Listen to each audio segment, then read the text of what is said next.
الحمد لله و الصلاة و السلام علی رسول الله. ما برای اینجا نیستیم.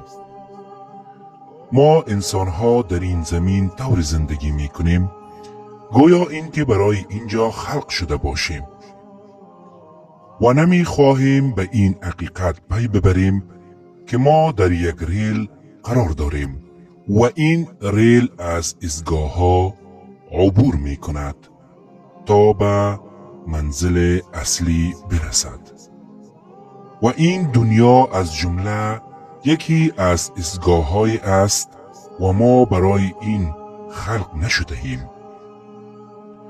ما یک تیکت داریم که 3 قسمت دارد.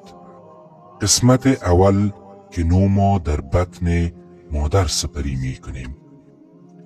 در قسمت دوم برای مدت در دنیا زندگی می کنیم و بعد می میریم.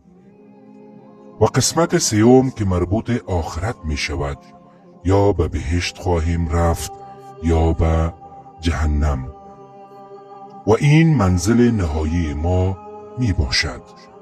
ما برای اینجا خلق نشده ایم. ما مسافر هستیم. به همین دلیل رسول الله صلی الله علیه و سلم فرمود که در این دنیا مثل مسافر باش و در حدیث دیگر می فرماید مثال من در این دنیا مثال شخص است که در صحرا در سفر است و یک درخت را می بیند و زیر سایه درخت برای لحظه استراحت می کند و بعد به سفر خیش ادامه می دهد. ولی حقیقت دنیا امین است.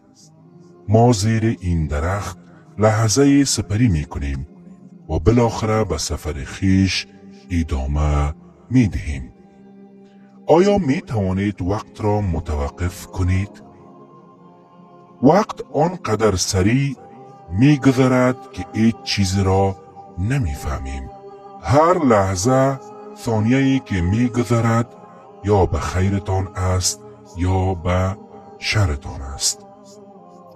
عزیزان گرامی، باید کوشش کنیم تا محبت این دنیا را از قلب خیش بیرون کنیم و تمرکز به آخرت داشته باشیم. به این واقعیت باید ایمان داشته باشیم که در این دنیا ماندنی نیستیم و روزی خواهیم رفت و کوشش کنیم برای مرگ آمادگی داشته باشیم.